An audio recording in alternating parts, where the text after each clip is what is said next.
Avec David Lachelay du studio Urban Groove, avec qui je travaille depuis maintenant peut-être bien 3-4 ans. J'ai rencontré aussi Antoine Déry, j'ai eu cette chance-là. Vous étiez là d'ailleurs. C'était à Courbevoie pour un fête de la musique. Et c'est vrai que c'est des rencontres qui m'ont beaucoup porté et inspiré. C'est important d'avoir un studio chez moi parce que je peux tout faire déjà de chez moi et arriver avec un produit à finaliser en fait et à fournir qui est déjà prêt. Moi, c'est avec les chœurs de l'Opéra Junior où on a fait le Grand Théâtre de Provence. Donc voilà, ça c'était vraiment une grosse expérience avec Arte filmé, etc. Et puis il y a eu d'autres expériences de scène qui sont toutes géniales à chaque fois.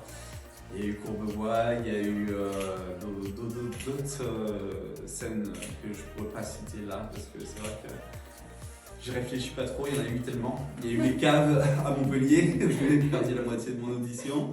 Et voilà, il y a beaucoup de lieux et à chaque fois c'est différent.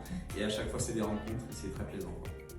Un titre qui est en fait en phase de finalisation, où j'ai posé mes parties, l'arrangement est terminé. Et la production est très urbaine.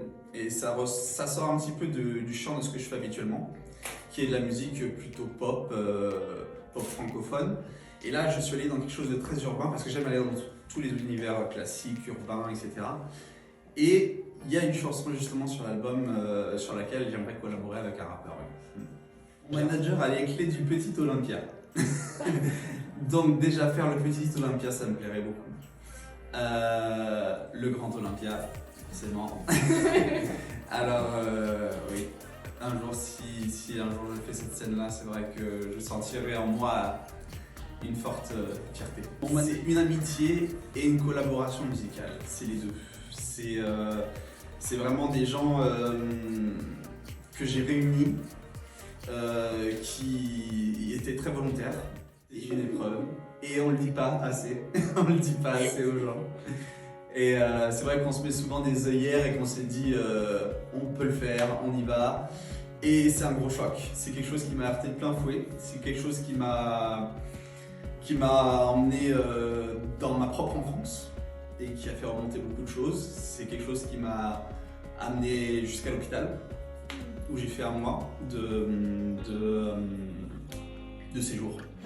Et ça m'a forcé en fait à faire face à toutes ces choses que j'avais enfouies en moi. Et maintenant, je pense que maintenant, je trouve la force de passer des messages par rapport au fait d'être père et je sens que j'ai envie de partager ça. Voilà. Je ne suis pas très proche de ma famille. J'ai eu une enfance un peu complexe. J'étais très vite extrait de ma famille en fait, et j'ai pas grandi avec eux. Et c'est vrai que ça a été une blessure très profonde et que la musique comble très certainement. J'ai renoué à travers la musique des liens avec ma famille qui sont venus m'aider, qui sont venus me relayer, poster sur les réseaux, dire j'aime, puis je partage, etc. Et j'ai retrouvé de la famille à travers ce projet aussi. Michael Jackson, c'était mon héros. Je me rappelle de où j'étais quand il est décédé. Je me rappelle c'était juste avant mon oral de bac. Et je vois des vidéos de lui, que j'écoute sa musique. Ça me transporte, moi tout petit, avec mon baladeur CD, qui écoutait en boucle un album rayé de Michael Jackson, mais qui ne voulait pas perdre une miette de la puissance musicale des héros qui ont travaillé avec lui. Quincy Jones, une production merveilleuse qui lui permettait d'avoir des musiques fabuleuses. Ma prof de musique, transmettre à des enfants une passion et de voir dans leurs yeux se réveiller quelque chose, c'est quelque chose qui me plaît. D'être disponible quand on est parent, d'être disponible quand on a une compagne, d'être disponible quand on a un travail alimentaire, d'être disponible pour tout ça quand quand on a quelque chose qui est au fond de nous et qui veut sortir et qui ne demande que ça. Et c'est pour ça que j'ai vraiment très hâte de me professionnaliser dans ce milieu-là, parce que j'ai envie de faire ça à plein temps. J'ai souvent été complexé par ma voix, parce que j'avais plus d'aisance à m'exprimer avec les instruments que ma voix. Et j'ai dû prendre des cours. J'ai dû me forcer, me former, pardon. J'ai dû me former avec François Balade, notamment, qui est un coach réputé, qui a été le coach de Vianney, justement. Et ça me tenait à cœur parce que je voulais que mon projet ait l'air professionnel. Et c'est grâce à lui d'ailleurs que j'ai tourné ce projet vers le français, parce qu'au départ j'étais sur un projet en anglais. Il m'a dit, est-ce que tu veux faire quelque chose de bien en français?